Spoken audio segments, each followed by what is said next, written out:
Air adalah bagian yang tidak terpisahkan dari kehidupan manusia. Berperan sangat penting, namun seringkali diperlakukan bagai musuh yang akhirnya menimbulkan petaka dan masalah kesehatan.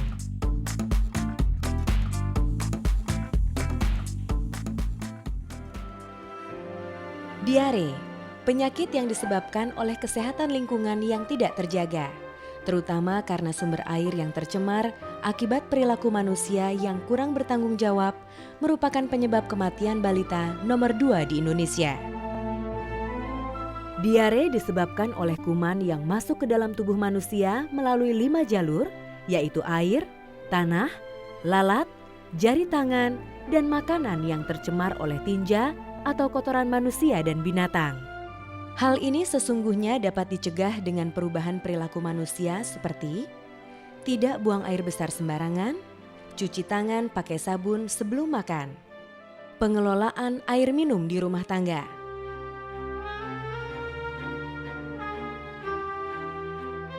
Seperti diketahui, air minum merupakan sarana yang penting untuk menjaga kesehatan, baik kesehatan pribadi, kesehatan keluarga, atau kesehatan masyarakat.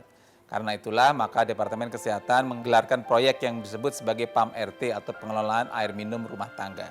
Kegiatan PAM RT ini untuk menjamin agar orang mendapat konsumsi air minum yang bersih, sehat, sesuai dengan syarat-syarat kesehatan. Kegiatannya bermula dari mencari sumber air yang benar, sumber air yang bersih, sumber air yang terjamin. Kemudian yang kedua, bagaimana membawa air dari sumber air itu ke rumah. Gunakanlah wadah yang tertutup supaya dalam berjalan dari sumber air ke rumah tidak tercemar lingkungan di sekitarnya. Dan yang ketiga adalah bagaimana mengelola air itu di rumah tangga. Bisa direbus, bisa disaring, bisa diberikan klorinisasi. Ada 6 cara yang bisa dipilih untuk membuat air yang kita dapat dari sumber air itu dikelola dengan baik sehingga sesuai dengan syarat-syarat kesehatan.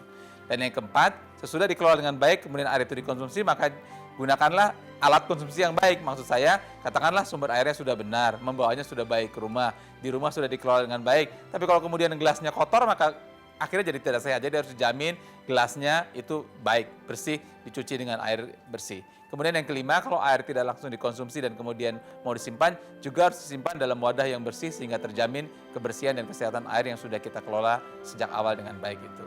Kami terus menghimbau masyarakat agar menerapkan apa yang disebut sebagai STBM, Sanitasi Total Berbasis Masyarakat. STBM ini terdiri dari 5 unsur pokok. Yang pertama, stop buang air besar sembarangan, stop BABS. Yang kedua, cuci tangan pakai sabun atau CTPS. Yang ketiga adalah pengelolaan air minum rumah tangga yang PAM RT sudah kita bicarakan barusan ini. Yang keempat adalah pengelolaan sampah padat dengan 3R sebenarnya, reduce, reuse, dan recycle. Dan yang kelima ada pengelolaan air limbah. 5 komponen STBM ini merupakan komponen yang sangat dianjurkan agar sanitasi lingkungan dapat berjalan dengan baik untuk menjaga kesehatan kita bersama.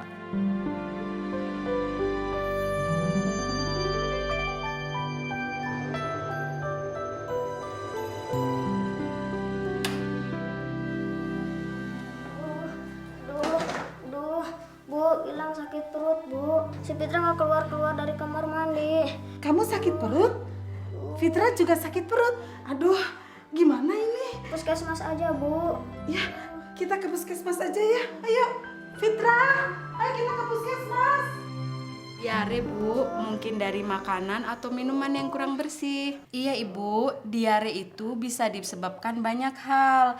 Bisa jadi dari buang air besar yang sembarangan, kita tidak mencuci tangan dengan sabun, atau mengelola air minum dan makanan yang tidak aman. Jadi kalau Ibu sudah memasak air minum Ibu, kemudian menyimpannya salah, bisa jadi bakterinya tetap bisa masuk dan menyebabkan kita sakit perut. Cara menyimpan air yang benar itu membuat kita bisa lebih sehat. Nanti saya rujuk Ibu ke klinik sanitasi. Untuk selanjutnya anak Ibu saya beri resep dulu ya, Bu ya. Ya, merebus air saja tidak cukup. Ketika air sudah mendidih, jangan langsung mematikan kompor. Biarkan air masih terus mendidih selama minimal 3 menit, sehingga kuman, virus, dan penyakit lain pembawa bakteri benar-benar mati. Namun, tidak seluruh masyarakat Indonesia memiliki akses terhadap sumber air yang layak untuk diminum, bahkan untuk merebus. Selama ini, untuk mendapatkan air minum, masyarakat Indonesia hanya tahu satu cara, yaitu merebus.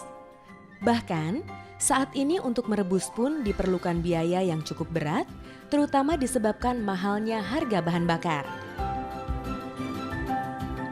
Untuk mengurangi beban dan membantu masyarakat mendapatkan akses terhadap air minum yang murah, mudah, dan sehat, Departemen Kesehatan memberikan solusi dengan memberikan alternatif teknologi pengolahan air minum di tingkat rumah tangga sebagai alternatif lain selain merebus. Teknologi tersebut adalah: pertama, klorinasi, yaitu proses disinfeksi dengan cairan atau tablet klorin sehingga air menjadi aman dan sehat untuk diminum. Zat klorin berfungsi untuk membunuh kuman penyebab diare. Kedua, sodis, yaitu pemanasan air mentah dalam botol plastik PET dengan menggunakan sinar matahari atau sinar UVA. Ketiga, penggumpalan atau flokulasi, memisahkan air dari kotoran dan membunuh kuman dengan zat penggumpal. Keempat, penyaringan biosen, yaitu pembasmian kuman melalui kombinasi proses biologis atau lapisan biofilm dan mekanis lapisan pasir. Kelima, filter keramik, yaitu pembasmian kuman dengan proses penyaringan bakteri secara mekanis dan kimia. Berbagai cara tersebut sudah mulai diperkenalkan oleh Departemen Kesehatan ke berbagai daerah di Indonesia. Dan saat ini, sudah banyak masyarakat Indonesia yang beralih dari merebus kepada teknologi atau metode yang baru yang terbukti lebih aman, mudah, dan murah.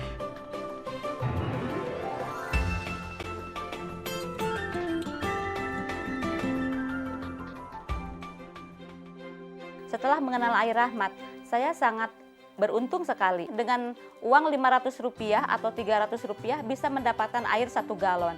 Saya sebagai ibu rumah tangga, tentunya dengan uang itu bisa menyisihkan atau bisa menabung karena jauh sekali perbedaannya. Cara penggunaan Air Rahmat ini, pertama-tama kita menyiapkan air bersih yang sudah diendapkan. Masukkan ke dalam galon air yang sudah diendapkan ini, lalu kita teteskan Air Rahmat ini menurut takaran dan kita kocok selama 30 detik. Setelah dikocok 30 detik, bisa disimpan selama 30 menit dan kita siap minum. Saya menyediakan air minum buat keluarga saya memakai Aquatab karena mudah membuatnya dan praktis dibawa kemana-mana. Cara penggunaan Aquatab cukup mudah. Pertama kita siapkan air ke dalam sebuah galon yang 20 liter. Setelah itu kita cukup masukkan 1 tablet Aquatab tersebut. Kemudian didiamkan selama 30 menit, setelah itu siap untuk diminum. Awalnya keluarga saya memakai pur dikarenakan daerah saya sering banjir dan susah mendapatkan air bersih. Cara penggunaan produk pur atau purifier ini atau flokulasi, pertama kita siapkan air yang keruh, kemudian dimasukkan produk pur ini sebanyak 1 saset, kemudian diaduk sampai terbentuk endapan.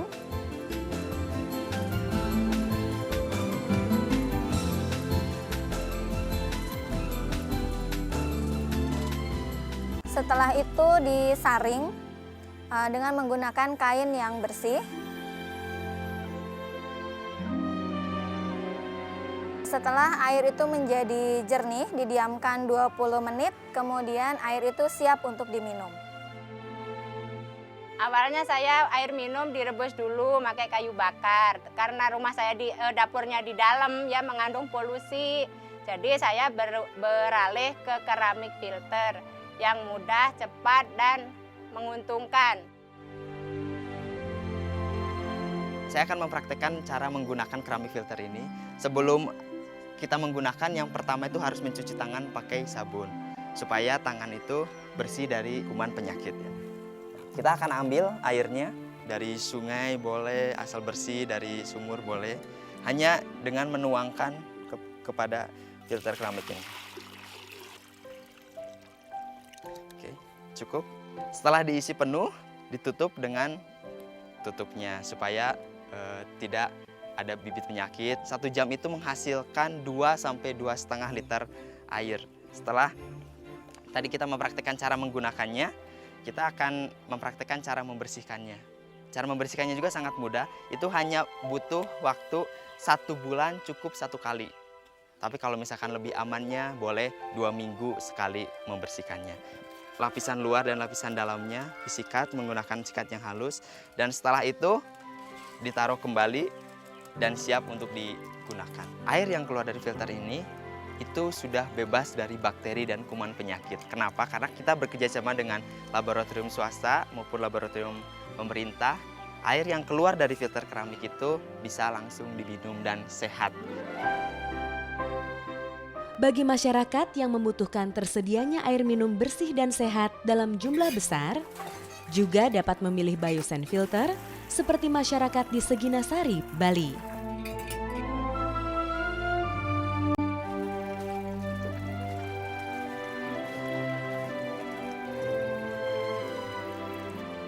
Biosen Filter adalah alat untuk mengolah air. Air yang diolah adalah air sumur, air sungai maupun air dataran. Air yang sudah diolah dengan Biosen Filter tidak perlu direbus lagi. Alasan saya memakai Biosen Filter sudah lama itu Bu, kurang lebih setahun. Saya menghemat biaya. Dulunya saya terus beli air, sekarang tidak, pakai itu semuanya, minum dan selain-lainnya. Biosen Filter ini sebenarnya banyak manfaatnya. Kenapa kami pakai gitu di sini? Pertama, air mereka tidak begitu baik, sehingga walaupun direbus sekalipun rasanya tidak begitu baik. Nah, Biosen Filter ini menjawab kebutuhan mereka gitu. Selain filterisasi untuk menjadikan air minum, rasa pun berubah menjadi lebih baik gitu. Lain Bali, lain Cilincing. Sumber air di daerah ini sangat buruk. Hingga air minum yang direbus pun tidak layak minum dan beresiko menimbulkan penyakit. Warga masyarakat awalnya terpaksa hanya punya pilihan membeli air minum dalam kemasan, tetapi kini mereka memiliki pilihan lain. Dengan lingkungan panas matahari yang cukup tinggi, produk PAM RT seperti Sodis menjadi solusi yang melegakan. Sodis mungkin salah satu pilihan untuk mengolah air minum di skala rumah tangga. Salah satu contoh daerah yang menggunakan Sodis adalah Cilincing. Karena di Cilincing ini sangat panas dan juga airnya sangat sulit. Mereka biasanya menggunakan isi ulang atau merebus, dan itu kan membutuhkan biaya yang mungkin untuk sebagian orang di sini cukup berat. Caranya itu ada 3 tahap. Yang pertama harus mencari air yang jernih, kemudian yang kedua adalah mencari botol PET yang ada logo nomor 1-nya di bagian bawah botol. Kemudian botol itu dicuci dan dilihat kondisinya apakah dia bergaris-garis atau tidak. 2 jenis botol yang bisa dipakai itu yang 600 ml atau yang besar 1,5 liter. Lebih besaran itu tidak bisa digunakan lagi.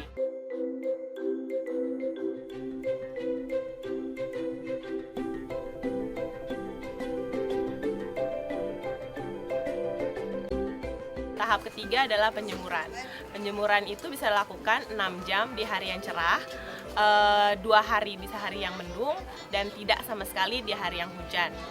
Kemudian setelah melakukan penjemuran, air Sodis itu sudah siap untuk diminum. Untuk daerah Cilincing ini sangat menguntungkan nelayan karena mereka bisa membawanya langsung saat mereka melaut gitu. Jadi Sodisnya mereka bisa lakukan 6 jam saat mereka berada di laut itu. Kenapa kita tidak bisa menggunakan botol yang lebih besar daripada 1,5 liter? Itu dikarenakan sinar UV yang ada dari matahari tidak bisa menembus ke botol yang lebih besar. Sinar UV itu hanya bisa mematikan bakteri dengan jarak 10 cm dari permukaan botol itu. Saya memakai air Sodis karena biasa air yang di rumah yang biasa kami minum itu berbau, lagi pula merah. Saya jajal mengganti air Sodis karena selain Sodis itu dijemur nggak terlalu makan biaya. Nelayan kadang-kadang dapat duitnya nggak tentu. Jadi saya beralih ke air Sodis. Ternyata anak-anak saya juga pada suka. Ini selama 2 tahun ini saya udah nggak pernah beli air galon lagi, Sodis terus yang saya minum dalam keluarga saya. Apapun produk pengelolaan air minum rumah tangga yang dipilih, sesungguhnya semua baik untuk kesehatan keluarga. Beberapa tips mengolah air minum yang baik dan benar adalah: cuci tangan pakai sabun sebelum mengolah air minum. Masukkan air minum yang telah diolah ke dalam wadah yang bersih dan tertutup. Wadah penyimpanan air minum yang aman adalah bermulut kecil dan tertutup. Dapatkan informasi yang lengkap dan tepat tentang jenis pengelolaan air minum yang tepat untuk keluarga di klinik sanitasi Puskesmas. Dalam distribusi produk-produk yang ada di PAM RT ini, Hakli juga melakukan kerjasama dengan Pokjanal Desa Siaga, kemudian dengan LKM dan para kader Posyandu. Hal ini dimaksudkan untuk lebih memudahkan masyarakat di dalam memperoleh produk-produk tadi. Untuk memperluas dampak positif program PAM RT dalam peningkatan kualitas kesehatan masyarakat, pemerintah dalam hal ini Departemen Kesehatan Penyihatan Lingkungan melibatkan berbagai pihak seperti pemerintah pusat maupun daerah, swasta, organisasi non-pemerintah, serta organisasi masyarakat, sehingga informasi dan distribusi produk pengelolaan air minum rumah tangga dapat dipastikan sampai kepada masyarakat. Dengan demikian, semakin banyak masyarakat Indonesia yang memilih mengelola air minumnya dengan menggunakan salah satu cara produk PAM RT yang ada. Ada 3 manfaat besar dari penggunaan produk PAM RT. Pertama, lebih hemat. Kalau merebus air, biayanya Rp255 per liter, atau membeli air minum dalam kemasan bisa sampai Rp450 per liter. Dibandingkan dengan biaya air minum dengan proses klorinasi cair, seperti air rahmat misalnya, hanya Rp7,5 per liter. Teknologi Sodis bahkan tidak membutuhkan biaya sama sekali per liter airnya. Biosen Filter membutuhkan biaya Rp6,8 per liter, dan keramik filter hanya Rp4,7 per liter. Kedua, lebih sehat dan aman, sehingga membantu mengurangi risiko terkena penyakit diare. Dan yang ketiga, membantu mengurangi polusi dalam rumah tangga karena penggunaan bahan bakar seperti minyak tanah, gas, dan kayu. Masa depan sebuah bangsa terletak pada kualitas hidup generasi penerusnya. Sebuah misi besar yang dimulai dengan sebuah langkah kecil tapi sangat penting. Perilaku sehat unit terkecil yaitu keluarga. Oleh karena itu, jadilah salah satu keluarga Indonesia yang telah memilih mengelola air minum rumah tangga dengan cara lebih murah, mudah, dan sehat.